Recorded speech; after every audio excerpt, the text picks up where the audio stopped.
There was a time when the body obeyed without asking.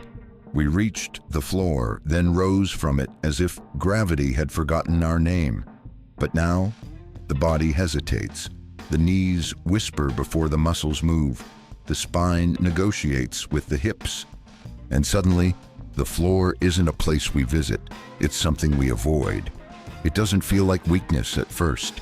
It feels like caution, a kind of slowness that wasn't always there.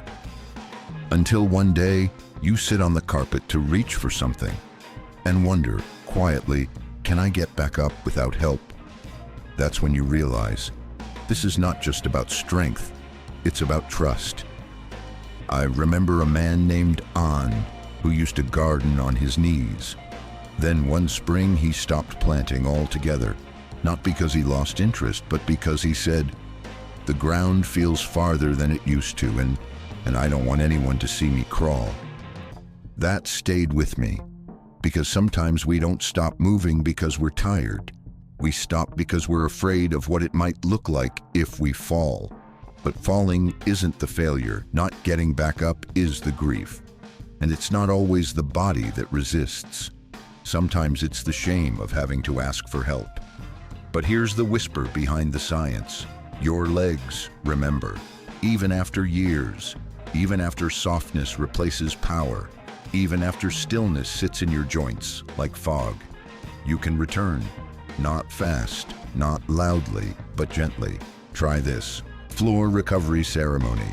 Lay a soft mat on the floor. Lower yourself slowly, then pause. Place one hand on your chest. Feel your breath. Whisper, I am still here. Then rise. One knee, then the next, as if reclaiming a part of yourself that never truly left. The ability to get up is not about impressing anyone. It's about remembering that you still belong to the earth, and the earth still wants to lift you. Not all movements need to be beautiful. Some just need to be possible. And once you've risen, even slowly, you begin to wonder what else your body might still remember. There is a strange kind of fear that lives in the ankles. You don't notice it until the ground feels uncertain and the air above it feels too far to trust. Balance was once instinct. We ran barefoot across gravel, stood on tiptoe to hang laundry, shifted from one leg to the other while brushing our teeth, without ever thinking what kept us upright. But now we begin to wobble, not wildly, just enough to notice, just enough to hesitate. One leg lifted and the mind panics. What if I fall? What if I can't catch myself in time? I once knew a woman named Tuyet who used to balance on one foot while washing dishes, just to keep things interesting. She laughed when she told me that, but after a small fall on a wet floor, she stopped. Years later, she told me, it wasn't the fall that scared me. It was that I didn't know how to trust the floor again. That's when I understood. Balance is not just physical, it's emotional, spiritual even. It's the quiet faith that the body still listens, that your muscles will answer when you call them. Science has a name for this, proprioception, the subtle symphony of nerves and muscles keeping you steady even as the world shifts. But before the data, there was just the act itself, standing on one leg with nothing to hold but air, and the question, am I enough to hold myself up? Try this, one leg breath stillness. Stand barefoot near a wall, lift 1 foot an inch, just one. Keep your gaze soft and your hands by your side. Take 5 slow breaths, then switch. Whisper to yourself, I am still balanced, even when unsure. You may shake, that's okay. Trembling is not failure, it is the body remembering. This isn't a test, it's a conversation between you and the bones that still want to dance. Balance won't always be graceful, but it can still be yours. And when you meet your body in this quiet way, the next movement, even upward, feels possible again. There was a time when stairs weren't something we noticed. They were part of the day, between rooms, between stories, between the kettle and the garden. We ran up 2 at a time, skipped steps just because we could, carried baskets, children, groceries, without thinking about how the body worked to lift itself. But now we pause at the base, grip the railing, measure the climb in breaths, not steps. Some of us quietly rearranged our homes so we wouldn't need to climb at all. Closed off second floors, moved our lives downstairs, let bedrooms become museums of movement we no longer dared to enter. That's the kind of grief no one names. The grief of avoiding your own staircase. I remember Mr. John, who once told me, "I stopped going upstairs after my wife passed, not because of pain, but because the effort made the absence louder." He didn't fear falling. He feared remembering what it used to feel like to move without weight. Stairs aren't just architecture. They are memory in motion. And when we stop taking them, something in us goes still. Not weak, just dimmed. But you can return, not all at once, not every floor, just one step. Science tells us that stair climbing strengthens the heart, the lungs, the glutes, the mind. But what matters more is that it strengthens our belief that we still belong to upwardness. Try this. Stairlight ritual. Stand at the bottom of a staircase. Place one hand gently on the rail, even if you don't need it. Take one step up. Pause. Look at the light above you. Breathe. Say softly, "I am still able to rise." Then step down again. Let that be enough. Not because you reached the top, but because you remembered you're still allowed to climb. The body may grow slower, but the desire to ascend never truly fades. And from that quiet longing, we begin to reclaim not just movement, but meaning. There's a kind of strength that doesn't come from lifting weights or climbing mountains. It comes from standing up from a chair without holding on. It seems small, trivial even, but for many, this movement becomes a question, not of power, but of permission. Am I allowed to rise on my own?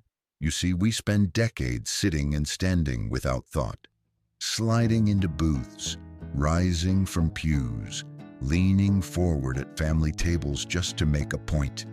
The legs were automatic, the lift invisible.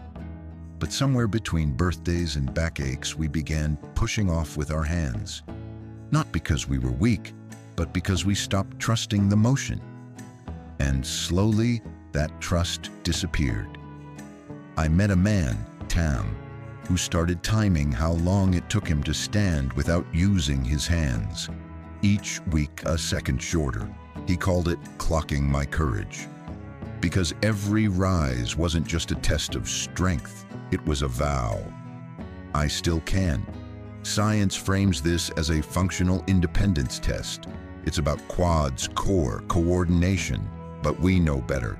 We know this moment is also spiritual. It's a reclaiming of your right to move without apology. Try this. Chair, stand, vow. Sit on a firm, grounded chair. Cross your arms over your chest. Take one slow inhale. Then, using only your legs, rise. Once upright, close your eyes. Whisper, "I am allowed to take up space." And if it feels shaky, good. That means the muscles are remembering what it means to carry you again. You don't need to be fast. You don't need to be perfect. You just need to show up for the standing. Because each time you do, you're not just rising from a chair, you're rising back into yourself. And from there, from that quiet lifting, you begin to wonder what else your body might still be willing to bend toward. At first glance, it's just a stretch. Bend at the waist. Reach for what's below. See how close your fingers come to touching your toes. But for many of us now, the floor feels farther. The back resists. The hamstrings whisper, "Not today." And yet, we keep reaching, not just for the toes, but for the version of ourselves that once folded forward without hesitation. This is where movement becomes metaphor, because to bend is to trust, to soften, to allow gravity to pull us down while believing we will rise again. I once met a woman named Lily. She hadn't touched her toes in over 30 years.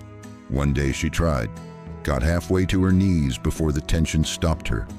But the next day, she tried again, and again. 2 months later, she brushed her fingertips to the tops of her feet. She didn't celebrate with a shout. She just smiled and said, "It's not about the reach. It's about remembering I can try." That's the hidden grace in stretching. It doesn't ask us to succeed. It asks us to show up. Science tells us flexibility improves circulation, reduces fall risk, supports nervous system ease. But spiritually, it teaches us to yield, to become more forgiving, more present, more open to what aging still holds. Try this. Bend and whisper stretch. Stand barefoot. Inhale slowly. Then exhale as you bend forward, arms relaxed, knees soft. Let your hands fall wherever they may, knees, shins, air. Whisper to yourself, "I still want to move." And then pause, not to force more, but to feel what it means to want again, to reach, to remain curious in a body that no longer rushes. Because this is not about touching toes. It's about touching hope, touching the edge of our capacity and saying, "I see you. Let's keep going." And in that gesture, no matter how small, we begin to feel something stretch inside us too. Something that brings us back to the hands, to the weight, to what we're still able to carry. There's a quiet strength in the act of carrying, not the dramatic lifts or the gym-born grunts, but the everyday rituals, a bag of groceries, a watering can, a child once cradled and now grown too tall.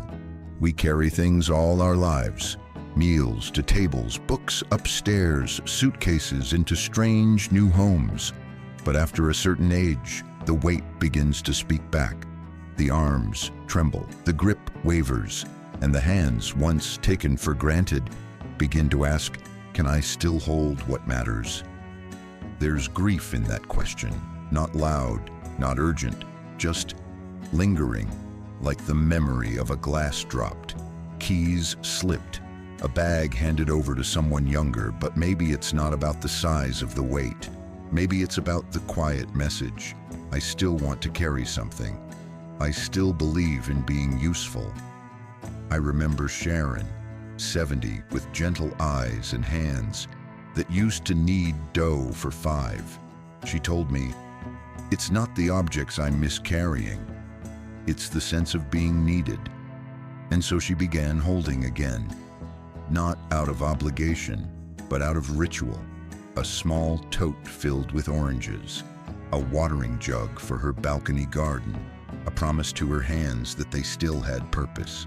Science calls grip strength a predictor of longevity, but in our language, we might call it something else. The body's quiet way of saying, "I'm still with you." Try this. Weighted gratitude. Carry. Fill a small bag, not heavy, just meaningful. Hold it in one hand. Walk slowly across your home. With each step, think of something your hands once held and something they still long to hold. Then whisper, "I am still strong enough to offer." Because this isn't about proving your strength. It's about honoring it, not in pounds lifted, but in what you still carry forward through the smallest, simplest acts. And in doing so, you begin to remember the body never stopped holding you. You simply stopped noticing how quietly it did. And now, we lower. Not in defeat, but in reverence. There is something sacred about the act of lowering. Not in failure, but in choice. To bend at the knees, to trust the hips, to surrender your height for a moment of grounding. The squat, they call it. A full body movement, an ancient shape. The way we once waited for buses, rested in rice fields, played with children, gathered herbs from the earth. But somewhere along the way, we stopped lowering. We feared what we might not be able to rise from. We replaced the ground with chairs, rails, convenience, and lost something quietly vital, the ability to move downward with dignity, to say to the body, "It's okay to come close to the earth. I remember Thomas, 73, who hadn't squatted in years until he started tending a balcony pot of basil. He began with a half bend, then a full. He said, "I stopped trying to get low and started trying to get close." And that was it. He wasn't chasing fitness, he was chasing proximity to the ground, to the body, to something ancient and still alive in him. Science calls it mobility, functional strength, joint integrity. But in Whisper, we call it returning to a place your body once knew, to a motion that says, "I am still connected to the world below me." Try this. Grounded squat promise. Stand near a wall, feet apart, lower as far as you can. Slow, steady, supported. Pause. Rest your forearms on your knees, if they allow it. Close your eyes. Whisper, "I can still choose how I meet the earth." Then rise, slowly, not with force, but with intention, with memory, with the knowing that your strength is not gone. It's simply become quieter, more reverent. Because in this final gesture, the body does not shout, it bows. And in the bowing, we are not diminished, we are held. So take this breath, this bend, this moment, and carry it forward into the next motion you're willing to meet with love. By now, you may realize, this was never about performance, not about proving youth or reclaiming what slipped away. It was about noticing how the smallest movements still hold the echo of who you've always been. Getting up from the floor, standing on one leg, climbing stairs with patience, touching the ground, lifting something with care, lowering yourself like a prayer. Each motion, once effortless, now becomes a ritual, not because it is harder, but because it means more. And maybe that's the shift. We no longer move to impress the world. We move to stay in relationship with the world inside our body. You are still here, still bending, still holding, still willing. And these quiet gestures, they are not tests. They are memory. They are ceremony. They are the body whispering, "I remember how to belong." So take the next movement slowly. Let it mean something. Let it remind you that nothing in you has truly disappeared, only softened. And in that softening, you are not fading. You are arriving, deeper still.